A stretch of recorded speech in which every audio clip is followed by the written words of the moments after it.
frequency active auroral research program. What does HAARP do?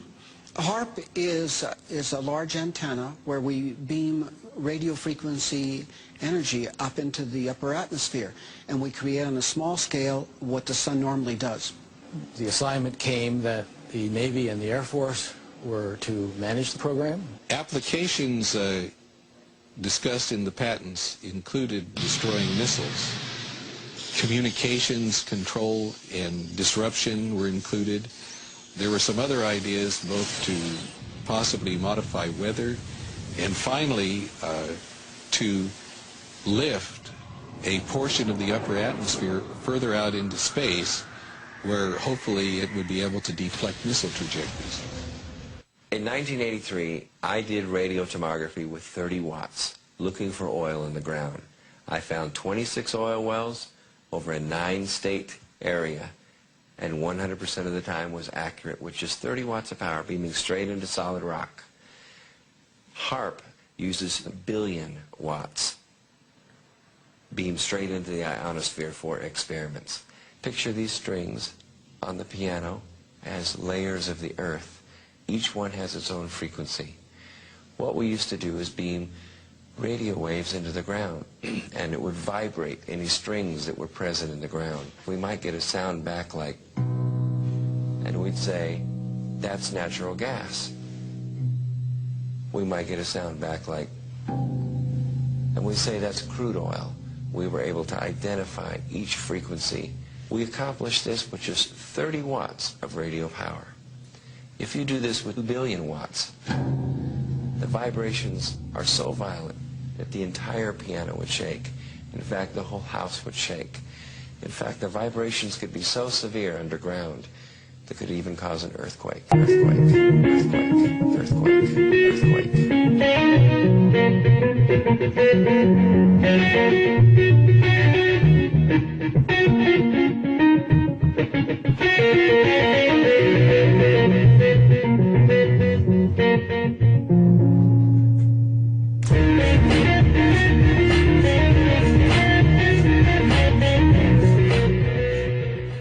HAARP can create some of the effects that the sun creates that are similar to the aurora borealis.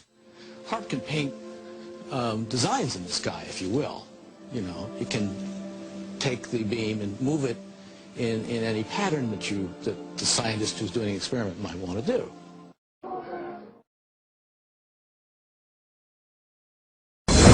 The Morrises are experts in non-lethal weapons technology. They are consultants to the Defense Department, CIA, NSA, and world-renowned think tanks. The technology necessary to project three-dimensional images to a point in space requires no new breakthroughs in science. We have the technology now. Overall, the non-lethal weapons development program is aimed at giving our military options between talking and shooting. Specific system development, we really can't talk about. But the Morrises did talk in general about secret military experiments with lifelike 3D projections in the sky called holograms. Holograms on a battlefield would be to divert the attention of the enemy, to deliver propaganda or something very frightening to make the enemy run away if you think that he will believe that what you are sending is really an angel, a devil, a UFO. And where could this type of weaponry be tested? Perhaps not coincidentally, along the US-Mexico border at the Army's electronic proving ground in Fort Huachuca, Arizona. Keep in mind that test facilities like Fort Huachuca in Arizona are electrical optical test beds, and part of what they're testing are the effects of these electro-optical devices on a target population. And the target population may be us. America has to test American equipment in America.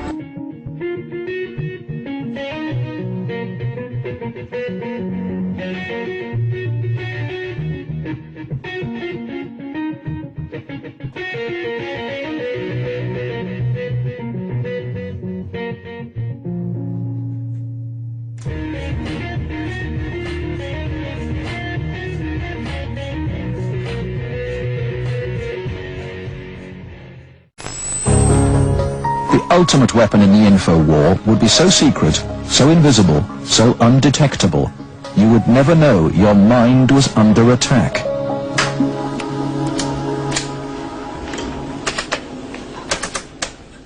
At Laurentian University in Ontario, Canada, a young student is about to undergo one of the strangest experiences of her life. They're hooking Denise's brain up to an electroencephalograph, or EEG machine. For 30 to 40 minutes, this will monitor her brainwaves, while these electric coils attached on either side of her head will immerse her brain in an electromagnetic field.